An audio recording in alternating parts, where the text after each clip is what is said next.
Hi friends, welcome to my channel. ఈరోజు simple and tasty mutton curry తయారీ విధానం చూద్దామండి. ఫస్ట్ ముందుగా మటన్ క్లీన్గా 3 to 4 టైమ్స్ మంచిగా వాష్ చేసుకుందాము. తర్వాత కుక్కర్లో ఆయిల్ వేసి మంచిగా హీట్ అయినాక వాష్ చేసిన మటన్ దాంట్లోకి వేస్తాము. మంచిగా ఫ్రై చేసుకొని ఉప్పు పసుపు వేసుకొని మంచిగా ఫ్రై చేసుకుందామండి. దాని తర్వాత ఫ్రై అయిన మటన్లోకి కొరియాండర్ పుదీనా వేసి మంచిగా ఫ్రై చేసుకుందాము. అది వాటర్ రిలీజ్ అవుతుంది. రిలీజ్ అయినాక మంచిగా డ్రై అయిపోయినాక వాటరు అంతవరకు మంచిగా ఫ్రై చేసుకుందాము. మటన్ స్మెల్ అంతా పోతుందండి. ఎంత బాగా ఫ్రై చేస్తే అంత మంచి టేస్ట్ వస్తుంది. మటన్ చాలా టేస్టీగా ఉంటుందండి. మీరు తయారు చేసుకొని ఎలా ఉందో నాకు కామెంట్లో చెప్పండి. And please subscribe to my channel అండి. కొత్తగా ఛానల్ స్టార్ట్ చేశాను కదా, కొంచెం హెల్ప్ చేయండి నాకు. ఇప్పుడు దానికి కావాల్సిన మసాలా తయారు చేసుకుందామండి.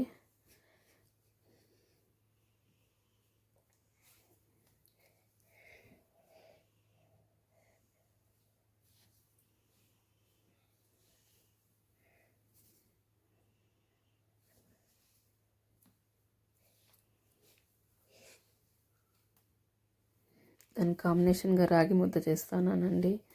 దానికి కాంబినేషన్ మంచి డెడ్లీ కాంబినేషన్ అండి దానికి, మటన్ కర్రీకి. ఇప్పుడు దానికి కావాల్సిన మసాలా చూద్దాము.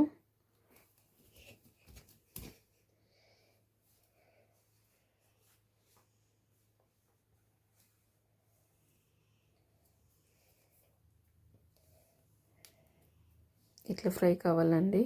ఇప్పుడు చూడండి ఎలా ఫ్రై అయిందో మటను. ఇప్పుడు దానికి కావాల్సిన మసాలా చూద్దాము.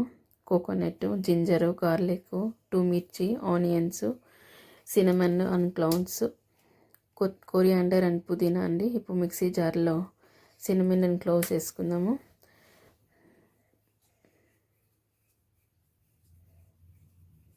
టూ మిర్చి, గార్లిక్, జింజర్, కోకోనట్, ఆనియన్స్ అన్నీ వేసుకుందామండి.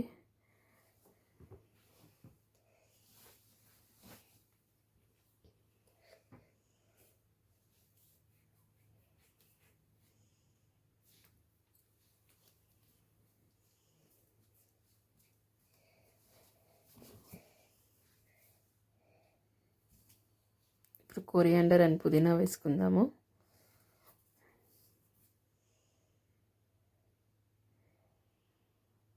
ఇది మా హస్బెండ్ రెసిపీ అండి. ట్రై చేసి ఎలా ఉందో చెప్పండి.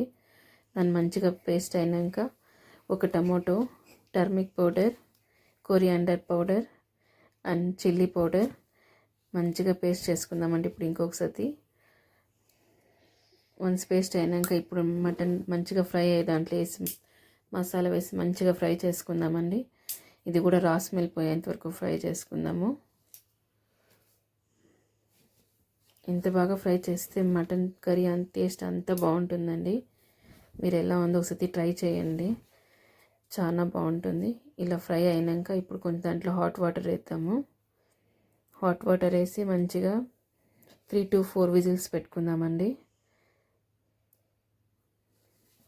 3 to 4 విజిల్స్ అయినాక మటన్ కర్రీ తయారవుతుంది.